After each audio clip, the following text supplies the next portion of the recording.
नमस्ते भाइयों, मेरे भाई आपका साइंस का प्री बोर्ड है, उसके लिए आपके सामने कंप्लीट साइंस का पूरी मतलब मान लो कि इस वीडियोस के अंदर से अगर आप जो जो टॉपिक बता रहा हूं अगर वो आप करके चले गए तो आपके लिए इतना सफिशिएंट होगा। आप 1 डे के अंदर कहते हैं ना, एक दिन में पढ़ के पास हो गया और यहाँ पे पास ने आप अच्छे नंबर लेकर भी आओगे। बस डिपेंड करता है आप कितने अच्छे तरीके से रिविजन कर सकते हो। तो मेरे भाई ध्यान से सुनना, जो मतलब ये है कि जो अगर आपने इंग्लिश का पेपर देखा होगा तो कंप्लीट आपके सैंपल पेपर पे आया है, तो मोस्ट प्रोबेबिलिटी मानो आपके साइंस का भी पेपर कुछ इसी तरीके का आने वाला है, जो कि आप यहाँ पे देख सकते हो। सेक्शन बटे हुए हैं, कहां पे आपके मतलब जो आपके केमिस्ट्री से ये जो 25 नंबर आने वाले हैं, वर्ल्ड ऑफ लिविंग से 25 नंबर आने वाले हैं, फिर नेचुरल फेनोमेना से आपके 25 नंबर है, और इलेक्ट्रिक मतलब फिजिक्स मान लो आप टोटल मान लो ये 25 नंबर का हो गया, और नेचुरल रिसोर्सेज ये आपके 5 नंबर, बायो में ही इसे ऐड कर लेना। मेरे भाई देखो, जो सबसे पहले जो मतलब की जो सिलेबस के अकॉर्डिंग बोलता है कि आपको उन चैप्टर से क्या पढ़ना चाहिए, सिर्फ आप पहले उस पर फोकस करो। मेरे भाई अगर आप केमिकल रिएक्शन की बात करते हो उसमें आपके पास ये सारे टॉपिक दिया हुआ है, और इन सब टॉपिक में इस बार के लिए आप इंपॉर्टेंट मार्क करके जाओ। जो एक्सोथर्मिक रिएक्शन और ऑक्सीडेशन एंड रिडक्शन, ये आपके पास क्वेश्चंस है। ये आपके पास डबल डिस्प्लेसमेंट, प्रिसिपिटेशन और न्यूट्रलाइजेशन। न्यूट्रलाइजेशन इसके अंदर में नहीं दिया हुआ है, बट न्यूट्रलाइजेशन इसका पॉइंट्स पार्ट होता भाई। ये आपके किस में आया था, ये आपके मिड टर्म में आया था। तो एक पॉइंट आप समझ जाओ, यहां से ये जरूर करके जाओ। फिर आपके पास बैलेंस ही बनाने के लिए आएगा इक्का दुक्का, वो आप कर लेना, बट ये 3 टॉपिक आपको करके जाना है एनी हाउ, समझे दोस्त। उसके बाद आपके पास आता है एसिड बेस एंड सॉल्ट में आपको सबसे पहले इंपॉर्टेंट रखना ये न्यूट्रलाइजेशन। एक न्यूट्रलाइजेशन इसके अंदर भी है, एक न्यूट्रलाइजेशन आपके ऊपर भी है केमिकल रिएक्शन में, समझे भाई। फिर आपके पास है यहाँ पे ब्लीचिंग पाउडर आपके पास इंपॉर्टेंट है, बेकिंग सोडा एक आ गया, आपके वॉशिंग सोडा एक, आपके पास प्लास्टर ऑफ पेरिस। ये मेरे भाई अगर करके जाते हो तो ये तीनों मोस्ट इंपॉर्टेंट है। अगर पूरी आपको किताब नहीं पढ़नी है, अभी रिसेंटली आपको जो टॉपिक बता रहा हूं ये करना है। Every time most repeated questions और सीबीएसई फेवरेट क्वेश्चंस है दोस्त, ठीक है। फिर आपको मैं इंपॉर्टेंट टॉपिक्स अंदर बता दूंगा कैसे कैसे। मेटल नॉन मेटल में आप यहां से देखो, यहां पे आपके पास क्या है, एक डायग्राम बेस आपके क्वेश्चंस आएगा, तो ये भी पॉइंट आपको याद रखना है। और ये रिएक्टिविटी सीरीज से हमेशा एमसीक्यू पूछा गया है, तो ये 3-4 सीरीज दे देगा या इस तरह के दे देगा कि ऐसे करके कि बताओ इसमें कौन सा हाई रिएक्टिव है कौन सा लो रिएक्टिव है, ठीक है भाई।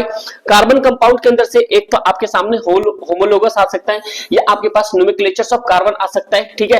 कोवेलेंट बॉन्ड बहुत कम देखा गया, लेकिन ये होमोलोगस सीरीज या नोमेनक्लेचर ये दोनों में से आता ही आता है। सैचुरेटेड आपको होता है कि सैचुरेटेड अनसैचुरेटेड अल्कीन अल्केन वाला वो आप करके जाना।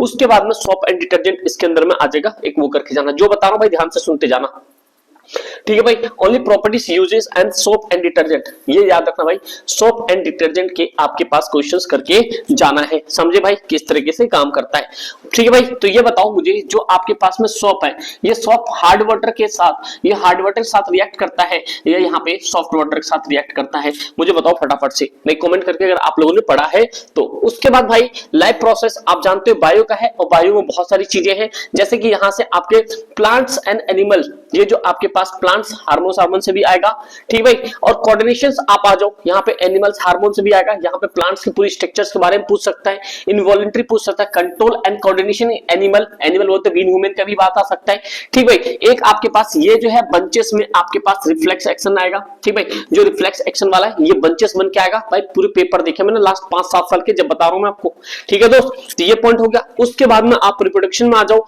यहाँ पे ये रिप्रोडक्शन में आप सबसे पहले इंपॉर्टेंट चीज देखना, यहाँ पे एक तो आपके पास में एचआईवी ये सब तो पहले आता था भाई, अब तो ऐसा कुछ है नहीं। एक इसके अंदर भाई देखो रिप्रोडक्शन मतलब में क्या आता है कि जो प्लांट्स वाला, अगर आप देखो अमीबा बहुत बार नहीं पूछा गया है, तो मेरे भाई आपके पास एक बार अमीबा हो सकता है, तो इस बार अमीबा पूछ लेना, ये अमीबा आ सकता है रिप्रोडक्शन वाले में, तो एक ये पॉइंट करके ना। हेरिडिटरी एंड इवोल्यूशन में से हेरिडिटरी जो है मेरे भाई, आप यहाँ पे जॉर्ज मेंटल के जो है F2 जनरेशन आएगा, ये पॉइंट आपको करके जाना, समझे। तो F2 जनरेशन आपका पास यहाँ पे ये होगा। नेचुरल फिनोमेना से जो बता रहा हूँ पूरा छाप लो, पेपर में आपके छपेगा।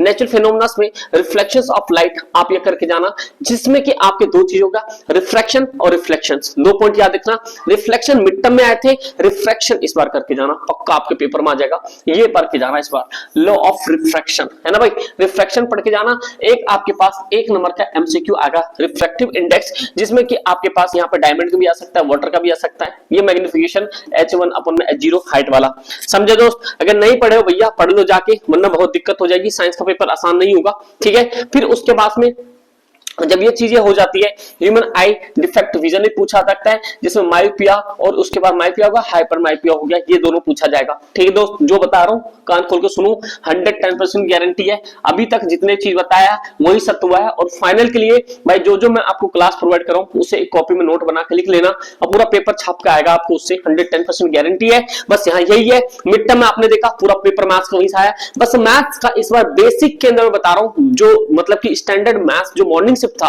उसमें थोड़े ऊपर नीचे क्वेश्चंस आए, जो कि आप कह सकते हो 60% आउट ऑफ था। लेकिन अदर दोनों तीनों पेपर देखो तो ऑलमोस्ट सारे पेपर आपको क्लैश होता हुआ मिलेगा। बट मेरे भाई याद रखना, फाइनल मॉडरेट पेपर आएगा तो तीनों पंचेस आएगा। जो बताऊं आप दिल दिमाग समझो और चीजें करके चलो। बस नए हो तो भाई प्लीज सब्सक्राइब कर लो, इस वीडियो पर 1 के लाइक अगर लगता है ना आपको कि हाँ भाई 90 प्लस कर सकते हो, तो प्लीज जितने भी सीट से नहीं देख रहे हो प्लीज यार 1 के लाइक तक पहुंचा दो, 110% आपकी भाई बहुत मेहरबानी होगी, समझे। उसके बाद आप आ जाओ यहाँ पे डिस्पर्जन ऑफ लाइट।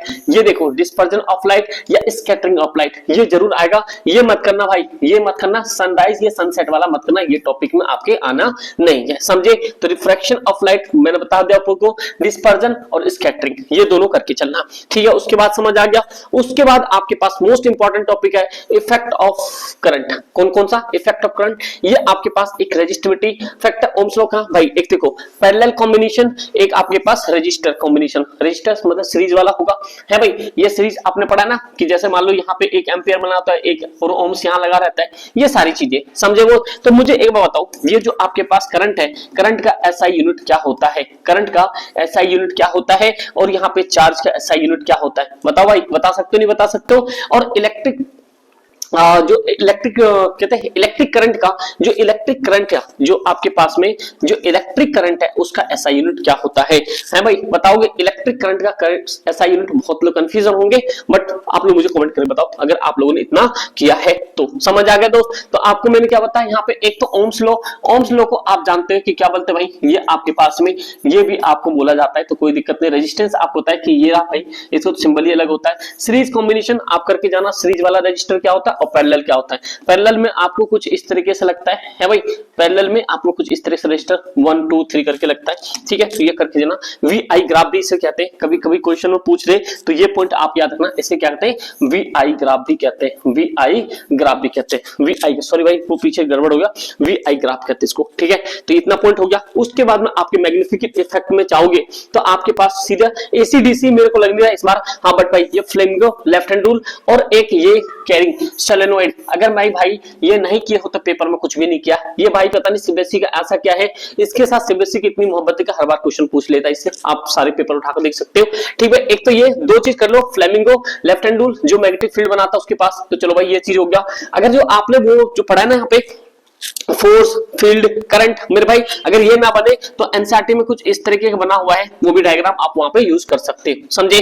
तो ये सारा चीज होने के बाद आपके सामने क्वेश्चन आता है, ये आता है क्वेश्चन यूनिट 5 का। और 5 का यूनिट क्या है मेरे भाई, ये नेचुरल रिसोर्सेस, जिसमें आवर एनवायरनमेंट के बारे में पढ़ना है। दो चीज पढ़ना है इसमें आवर एनवायरनमेंट में, एक तो ओजोन डिप्लेक्शन पढ़ना है, और उसके बाद में क्या है ओजोन डिप्लेक्शन बाद एक इसके अंदर में बता देता हूँ, एक इसके अंदर में 10% लॉ रूल भी पढ़ लेना, और उसके अंदर में फूड वेब वाला भी पढ़ लेना। इतना पेपर पढ़ लोगे आपके 5 नंबर पूरे हो जाएंगे। तो मुझे बताओ ओजोन को केमिकल नेम क्या है, मतलब क्या फॉर्मूला होता है। हाँ भाई ये केमिकल नेम बताओ उसका क्या है, केमिकल नेम क्या है भाई बताओ। यहाँ पे O2 है, O3 है या O5 है, जो भी है कमेंट करके बताओ अगर आप लोगों ने किया है तो। समझ आ गया।